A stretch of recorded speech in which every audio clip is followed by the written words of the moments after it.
Most of you know that during my childhood, I reached the decision that I was going to be a Florida State Trooper. I've talked to you about that before. When a law enforcement class was actually offered in high school, taught by a deputy sheriff, I just jumped all over that class. I loved it. It was my favorite class.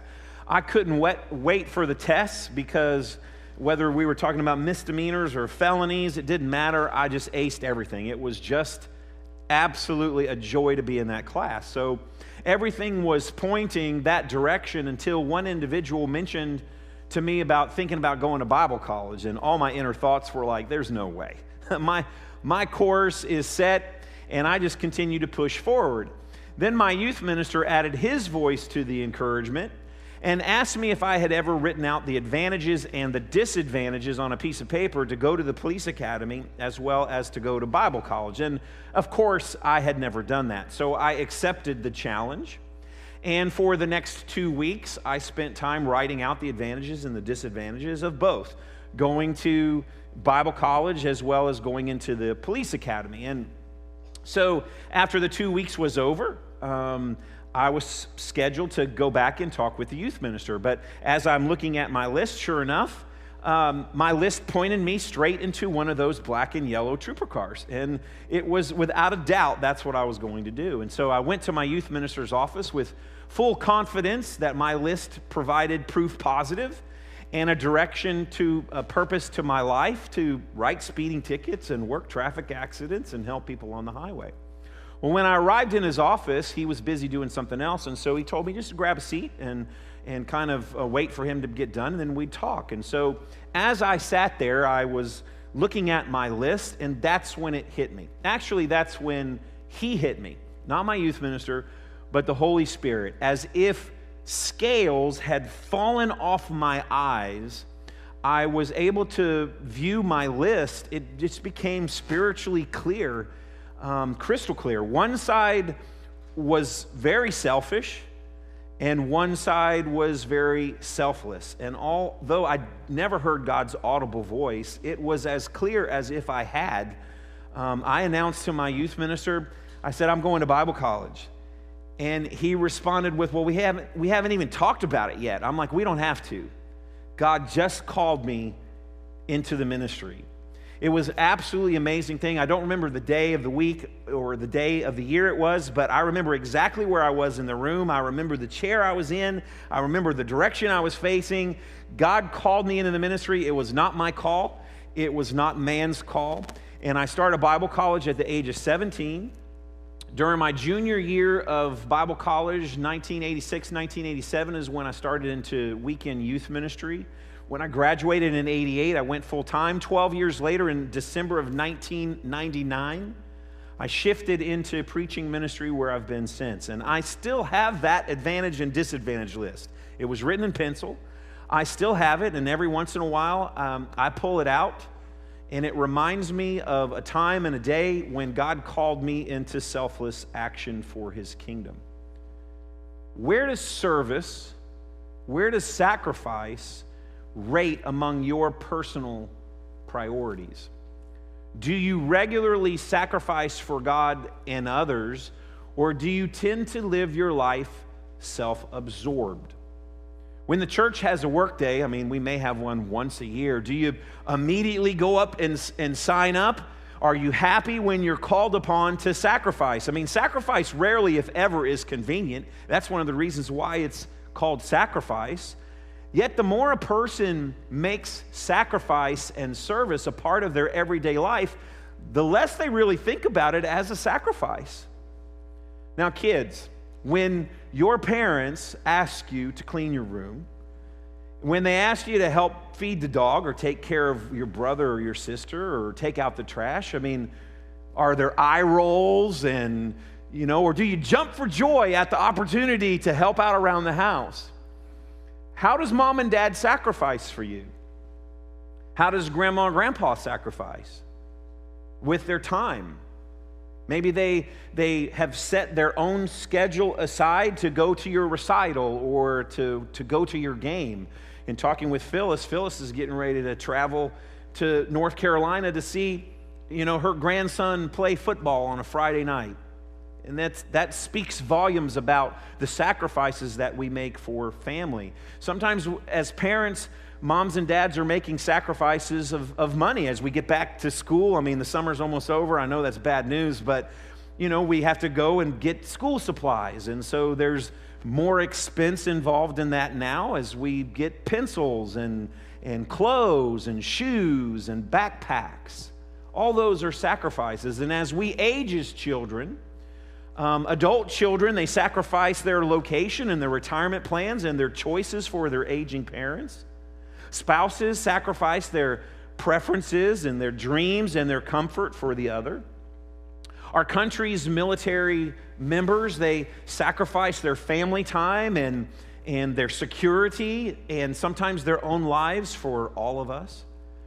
Church members, you sacrifice for the leadership by being open to change and giving the benefit of the doubt when one is necessary, and sacrificing your finances by being a good steward and giving to the church. Staff members and leaders, they sacrifice for church members by avoiding excessive spending and getting the church in a bad situation or not overreacting to unfair criticism. Not that unfair criticism would ever happen in a church.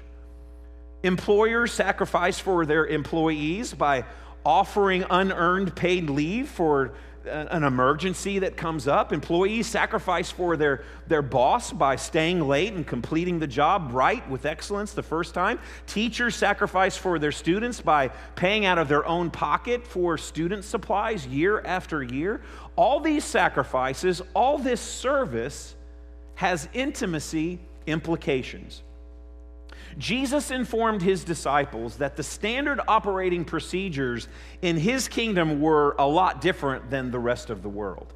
And he not only profoundly spoke about the differences, he personally demonstrated it with his life and death and his resurrection so that we could be ransomed from our shame and our sin. The depth and the distance of his sacrifice is absolutely incredible of what he did for us, and it sets a blueprint for us to follow.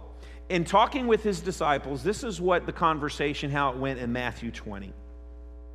But Jesus called them to him and said, "You know that the rulers of the Gentiles lord it over them, and their great ones exercise authority over them. It shall not be so among you. But whoever would be great among you must be your servant. And whoever would be first among you must be your slave. Even as the Son of Man came not to be served, but to serve and to give his life as a ransom for many." Now, despite the fact that all sacrifice, all service has the potential to improve intimacy with God and others, there are so many avenues that we could travel. We're going to limit that to 4 this morning. We're going to talk about 4 facets of sacrifice that will help us detangle ourselves from being self-absorbed. Because self-absorption leads us away from intimacy, and sacrifice and service leads us towards intimacy. First, to move toward intimacy with God and others, we've got to sacrifice our personal pride. Going back several decades, in 1961, Arnold Palmer had already won 2 Masters golf championships. And he was on the verge of his 3rd. And leading by a stroke, he hit an absolutely amazing shot that all but assured victory. Well, walking up to his ball, he passed a friend who reached out his hand. And while shaking Palmer's hand, the friend actually congratulated Palmer on the victory. Well, Palmer's next shot landed in the sand. Then he missed his putt and he lost the tournament. Now, later on in his career, Palmer was asked about this event, and he said, quote, "As soon as I shook his hand, I knew I had lost my focus," unquote. Pride can do that. Pride moves us to lose our focus, but pride does more than that. Pride fuels a very unrealistic outlook about ourselves. It causes us to overestimate our own capacity to celebrate ourselves rather than celebrate God. Pride moves us actually towards isolation as well. It causes disengagement from community. We disengage when we're proud. It makes us disengage from our relationships. We get so caught up gazing inside the mirror, we forget to glance outside the window. Pride also nurtures a critical spirit as well. It causes us to zero in on discouraging negatives rather than encouraging positives. We become quick to point out everybody else's flaw at the neglect of seeing our own. So pride is an elusive enemy with multiple tentacles, and it's got to be sacrificed on the altar of humility. Author C.S. Lewis wrote this, quote, "True humility is not thinking less of ourselves, but thinking of ourselves less," unquote. Very wise statement. Humility actually redirects our outlook from ourselves onto God and others. And if we want to move toward intimacy with God and others, we've got to sacrifice our personal pride.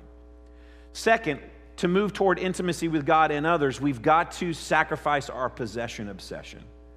Daryl Hall and John Oates in 1984 wrote a song entitled Possession Obsession, and here's a few of the lyrics.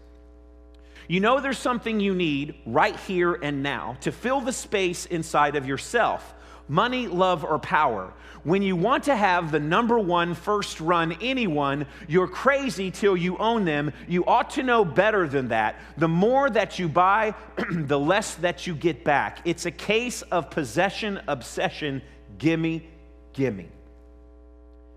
Our fleshly addiction for more has actually constructed barriers and impediments for desiring Jesus, for desiring the Savior. Now, we live in a very consumer-driven, material-obsessed world that spends hundreds of billions of dollars a year, and that's just in North America, to convince us that our needs can be met with their alternative. Their central message is that we're less without whatever it is that they're peddling. If we want to be more, we have to purchase the right shampoo, get the right haircut, buy the right house, the lingerie, the money, the vacation package, whatever it is. And we're so inundated by this, we hardly notice until we do, and we run out and make a purchase or we place an order on Amazon. Now, Susie and I discovered years ago that for us, simple with less is actually a better way to live. Now, obviously, we still buy things, but more often than not, when we get ready to make a purchase, it is specifically for the purpose of how it's going to simplify our life, isn't it? I mean, we just talked about it yesterday. We bought a new door handle on the front door that's got a little code, because when you're carrying 2 kids, grandkids, 4 backpacks, you cannot reach into your pocket to grab your keys, but you can punch 4 numbers to open up the door. That was a purchase that simplified life. And so that's what we're looking at. But when you buy more stuff, there's more breakdowns, there's more repairs, there's more replacements, there's more headaches. And so when we decided to live a simple lifestyle, when you decide to live a simpler lifestyle, it allows us to fight possession obsession. It allows us to enjoy our relationships more fully, because the Savior is definitely more satisfying than stuff. Amen? Not only should we sacrifice our personal pride and our possession obsession, but if we're going to have a move toward intimacy with God and others, we've got to sacrifice our dependence on positional leadership. Now, this can be difficult for those in our culture to understand, but great leaders know with the sacrifice of freedoms, with the sacrifice of rights, with the sacrifice of privileges actually comes the increase of influence, and it's a great trade. Now, if you're unfamiliar with this concept of positional leadership, which is the lowest form of leadership there are 2 phrases that perfectly capture this form of leadership. One, a boss would say, "Do it because I'm the boss." And second phrase is, "Do it because I said so." Now, how many of us as parents, or maybe our parents said that, we've relied on that from time to time, because especially when a kid keeps asking us why, and chases down 7 times, we get frustrated and we finally just say, "Do it because I said so." That's positional leadership. Now, in America, we're always fighting for our rights. We see it on TV every day in the news. We read about it on Yahoo News or Fox News. We read about someone fighting for their rights. And we think that when we arrive at a certain station in life, we actually become entitled. But that's not how it works in the kingdom of Christ. When we arrive in the kingdom of Jesus, we should notice that we're more a servant now than when we first began the journey. There's no ladder to climb. There's no people to crawl over. There's just service to render and people to love. That's the kingdom of Jesus. And when we willingly limit our freedoms as Christians, when we set aside our rights, when we pursue the best interests of those God has called us to serve, that's when we're actually biblically walking in the footsteps of Jesus. So we need to sacrifice our personal pride, our possession obsession, and our positional leadership. But fourth, to move toward intimacy with God and others, we've got to sacrifice performance-based righteousness. Years ago, I realized I had a false sense of depending on my own righteousness. Now, righteousness means right living. And none of us, like I said last week, none of us are any good at it. Okay? But even after being a Christian for decades, my perspective on my Christian life was tied up in things like, I have to do this, I can't do that, I need to avoid this, I have to complete this activity every single day to be a good Christian, I need to make sure that I walk the straight and narrow over here, and I need to walk the straight and narrow over there. And as you notice, that faulty sense of my own righteousness was wrapped up in I statements. And I came to the realization that I wasn't getting it done. I hadn't been getting it done. But Jesus actually had already gotten it done. And so I recognized that I was in this endless trap, this loop of despair, never measuring up, always failing. So what did I do? I spent time thinking about the last 3 words Jesus said on the cross of Calvary. He said, "It is finished." I spent days thinking about that phrase. It is finished. And by the time I was done, I was actually set free with a whole new spiritual frame of reference. Why was I living as if my righteousness was needed to provide my salvation? Now understand this. I am not suggesting I don't need to follow Jesus. I am not suggesting you don't need to follow Jesus, because we do. What I'm saying is more than just the spiritual awareness that it wasn't my righteousness providing entrance into heaven. Does that mean that I have permission to become a bigger and better sinner than I already am? Of course not. It just means I choose to acknowledge it's about what Jesus did for me rather than what I can do for him. And when I finally began trusting Jesus' right living instead of my own that never measured up, I was able to take my subconscious pattern of living and actually turn it into a conscious way of life. What is that? I trust Jesus, I do not trust me. Understand, I trust Jesus and his right living, I do not trust me. I have too much proof, I have too much experience being fat, dumb, and happy, so to speak, and life is going well, and in a split second, becoming a sinner again. I do not trust me. I do trust Jesus, because he made every decision perfect. And so I'm no longer trusting my righteousness. You should not trust your righteousness, but you should trust Jesus, because he has placed his righteousness upon you as his child. Trusting Jesus' right living instead of our own sets us free as his children to enjoy living the way he asked us to live, with a pure heart, instead of leaning on our own work as if it mattered, as if our work mattered in order for God to love us. It doesn't. As if it mattered for us, for God to choose us. It doesn't. As if it matters what we can do for God to save us. It doesn't. This new lease on life, away from performance-based mentality, actually enhances intimacy with God and others. How does that happen? Because it alleviates the need for others to act a certain way in order for me to love them. You know what I'm talking about. Even as parents, sometimes we get in the trap. Our love for our kids can be dampened a little bit when they're making bad choices. But when you understand Jesus' right living and you're trusting in his right living as your own, instead of you have to act a certain way and your kids have to act a certain way, you can love them no matter what their choice is. And you want to know what? When we accept people just as they are, with all their issues, with all their shame, with all their problems, with all their sin, isn't that what God did for you and me? That's what trusting Jesus' right living versus your own can do. Now, if you're interested in putting this particular message into practice in your everyday lives, I want you to consider making one of or more of these 4 sacrifices. And to get you started, we'll talk about them briefly.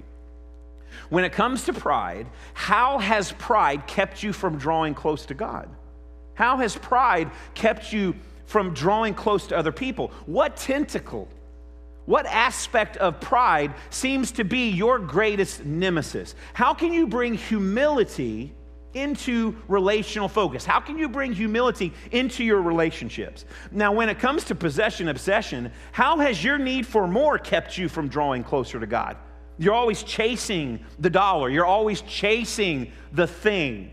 What possession have you depended upon to bring you comfort and peace? That's a pretty powerful question. It might be your phone. It might be your iPad. It might be your car, your house, your boat. It might be another person of what they can do for you.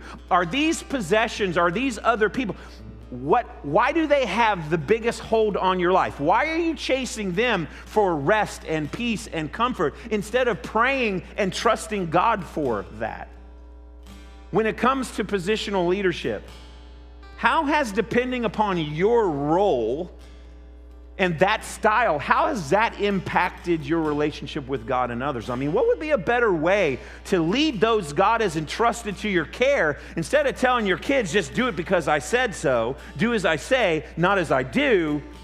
How can you change that leadership style because God has entrusted you with them to lead them and to guide them to himself? What specific rights, what specific privileges could you sacrifice to increase your influence with others? When it comes to performance-based righteousness, how has that mindset created a barrier between you and God, between you and others? Have you bought into the lie that you and others have to act a certain way in order for God to love you so you can love others? That's one of Satan's lies. What has to happen to completely rely on Jesus and what he did for your salvation rather than what you've done, what you can do, what you will do? You should, in these 4 facets, you should ask yourself, what would happen if? What would happen if? And because of time, we're just going to talk about performance-based righteousness. What would happen if Christians could fully understand, appreciate, and lean on what Jesus finished rather than place our hope on what they're doing, what I can do? What would it be like to truly rely on Jesus' life, to truly rely on his death, to truly rely on his resurrection for our hope, rather than our flimsy-flamsy attempts at living the right way, which we never measure up? Well, that's a good question. I'm glad you asked me. I got some answers for you. I'll answer those. We'd live right. We'd live the right way out of love and appreciation for Jesus, not because we have to in order to meet some spiritual standard that doesn't even exist. We'd stop evaluating others and ourselves with momentary measurements. We'd follow Jesus because we get to, because he asked us to, because he's called us to, because he's empowered us to. We'd be able to develop a pure heart and motives that would follow. We'd stop evaluating people based on what they can do for us. We'd recognize that Jesus is more than enough, and what he offers amply supplies and fully satisfies. We'd come to the realization that Jesus isn't the one who needs our sacrifices. Jesus isn't the one who needs our service. We need them. to break free from the selfish shackles that most of us have placed upon ourselves. And moving away from performance-based righteousness would encourage us to walk closer in step with Jesus and closer to others. It would emancipate us. It would free us from our focus on our wants, our wishes, and our ways so that we could focus on His word, His will, and His work. We'd have everything we'd ever need, including intimate living with God and others.